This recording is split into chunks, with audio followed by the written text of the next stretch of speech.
आज की ये सच्ची कहानी एक ऐसे अंधविश्वास की है जिसके चलते एक पत्नी के हाथों अपने ही पति का कत्ल हो गया।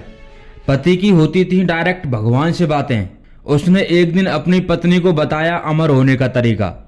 तो कहानी को शुरू करने से पहले आपसे अनुरोध है कि अगर आप चैनल पर नए हैं तो प्लीज़ चैनल को सब्सक्राइब कर दीजिएगा और हाँ, घंटी वाले आइकन को दबाना मत भूलना।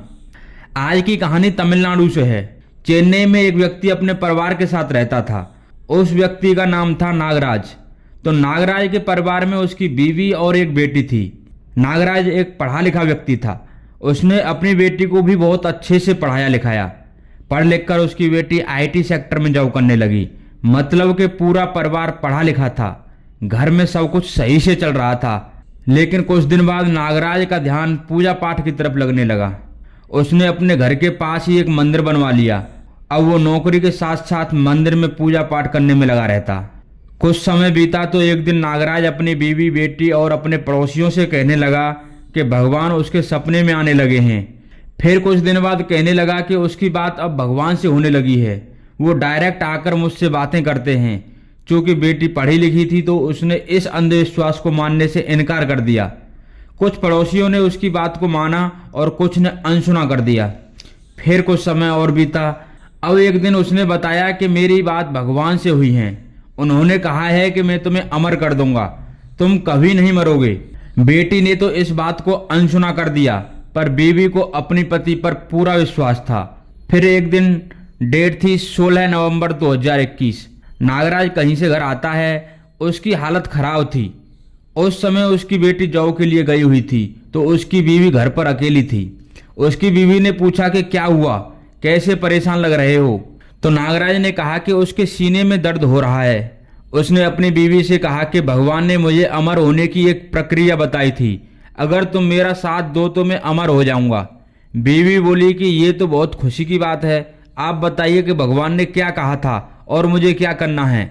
नागराज अपनी बीवी को बताता है कि भगवान ने मुझे कहा था कि अगर तुम जिंदा दफन हो जाते हो, मतलब कि दिल की धड़कन रुकने से पहले जमीन के अंदर दफन हो जाते हो, तो तुम हमेशा के लिए अमर हो जाओगे। ये सब सुनकर पत्नी कहती है कि ये आप क्या बोल रहे हो। नागराज उसे अपनी बातों से कन्विंस करता है।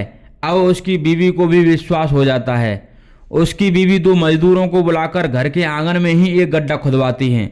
गड्ढा खोदकर मजदूर अपने पैसे लेकर के चले जाते हैं। अब नागराज उस गड्ढे में लेट जाता है और बीवी से बोलता है कि गड्ढे को मिट्टी से भर दो, तुम टेंशन मत लेना, मैं अमर होकर अपने आप गड्ढे से बाहर आ जाऊंगा। उसकी पत्नी ने ऐसा ही किया।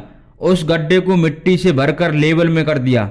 अब वो उसके बाहर निकलने का इंतजार करती है। उसे अपने पति की बातों पर पूरा विश्वास था। अब उसे इंतजार करते करते रात हो गई। इस बीच बेटी भी जॉब से वापस आ जाती है। वो अपनी माँ से पूछती है कि माँ, पापा कहीं दिखाई नहीं दे रहे हैं, वो कहाँ हैं। तो उसकी माँ बोल देती है कि कहीं बाहर गए हैं, लेट आएंगे, तुम खाना खाकर सो जाओ। बेटी खाना खाकर सो जाती है।